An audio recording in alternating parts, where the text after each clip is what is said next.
my dear Bahamian citizens, I want you to listen attentively to this conversation the parliamentarians had before they took away your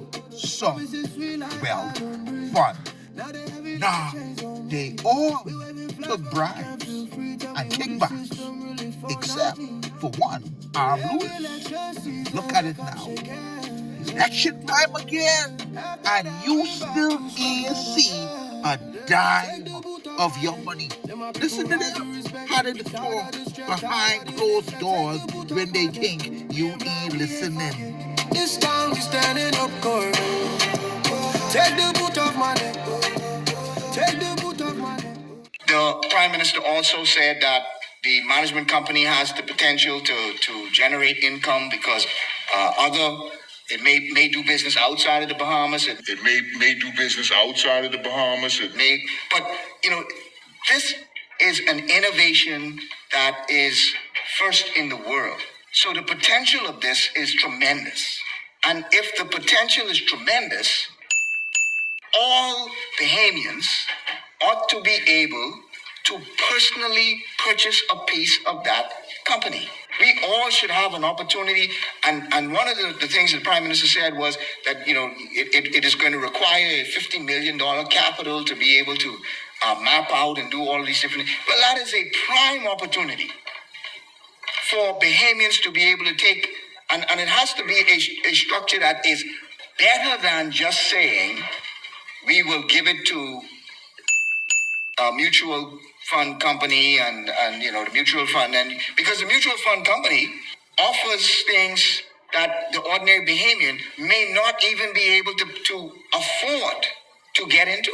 So make it clear, make it plain, provide the opportunity for Bahamians to be able to personally benefit from this opportunity that is being created. And that's very critical and very important. I think we should do both. I think we should do both. I respect the member for Angliston, member for Angliston position, because you have always fought for and against your side and our side. You have always fought, and that's one thing that I can 100% respect you for. That you have always fought for the Bahamian patronage.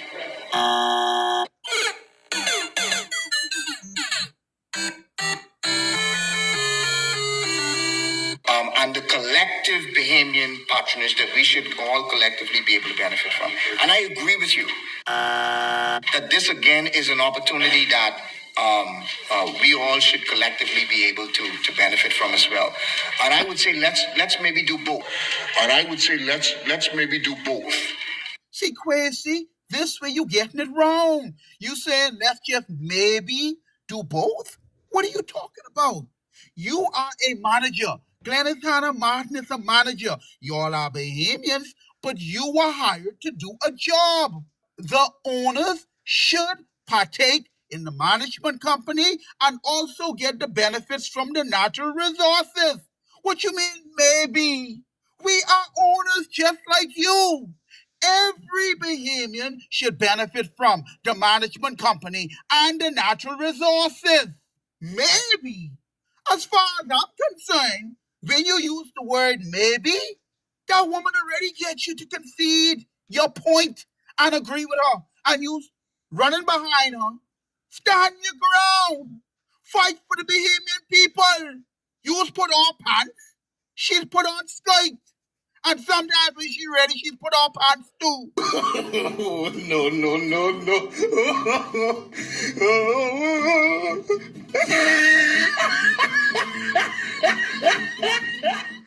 But stand your ground.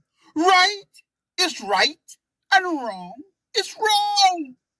And I would say let's maybe do both in providing an opportunity for those Bahamians to also be able to personally own their share, and then also be able to collectively benefit at the same time as well. So, for example, Now, for the sake of clarity, Kwasi Thompson is saying Bahamians, all Bahamians, should be able to benefit from their natural resources. But he's also saying that the option should be on the table that if any Bahamians wanted to buy into the management company, purchase shares in the management company, that too should be on the table and be available for all Bahamians. Glennis Hanna Martin disagree. Now ask yourself the question, why would she disagree? Why would she be opposed to Bahamians also being able to buy shares in the management company? That's one greedy And woman. remember, She greedy. there is a small group of Bahamians that have ownership stake in that management company, Carbon Management Limited. Ask yourself the question, why was she so opposed to Bahamians having ownership stake in the management company? Glennis Hanna Martin, I got a question for you. You got shares in that management company, eh? Are you a part of that small group of individuals? Because, folks, that handful of Bahamians, man, they clean it up.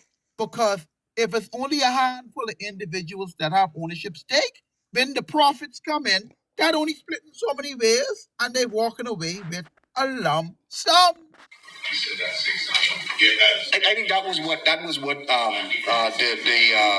member for St. Anne's had said. But let's not get caught.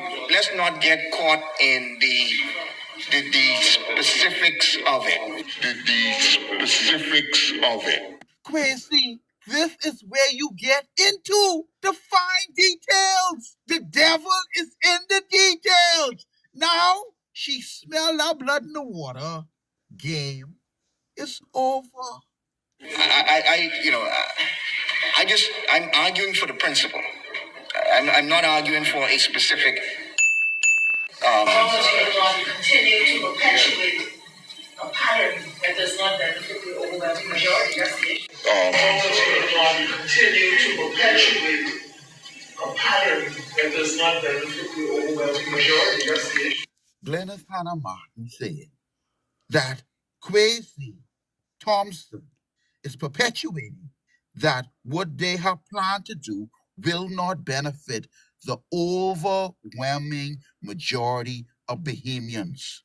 And then, when he is challenged, he backpedals. That's a coward move. Only the members of parliament except Arm Lewis benefited.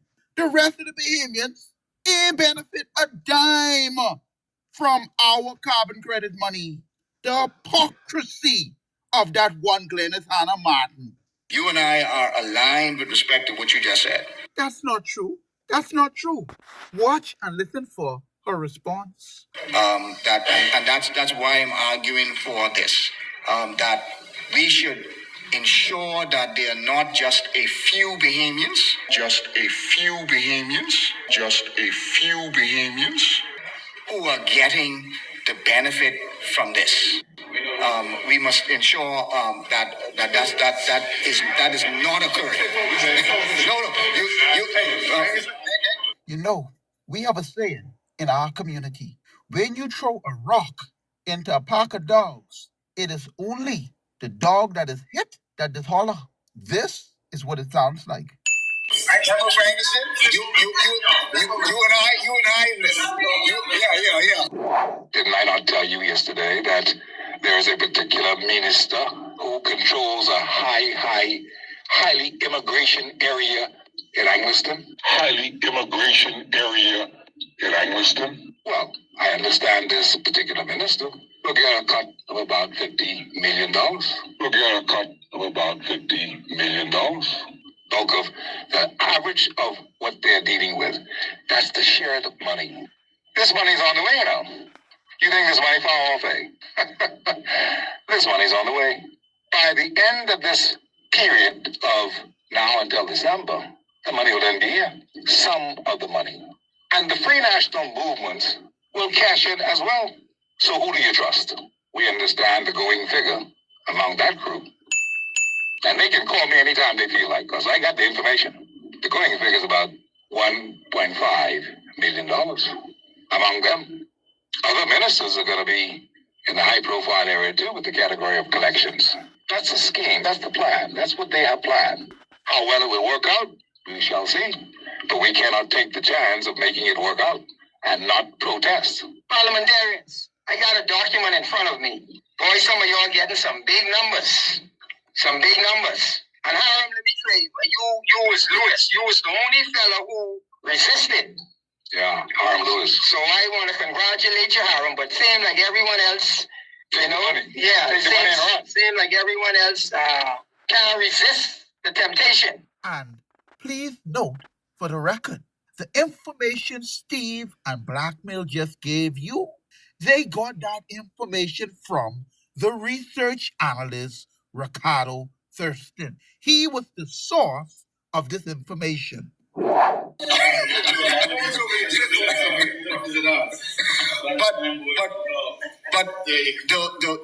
the overwhelming point is that this is something that we support. This is something that has tremendous benefit. It is something that the government can actively get involved in. The government can actively get behind. This is something that we support. This is something that has tremendous benefit. It is something that the government can actively get involved in. The company can. Every election season, they come shaking. After that, we back to struggling again. Take the boot off my neck. Let my people rise to respect. We tired of the stress, tired of the neglect.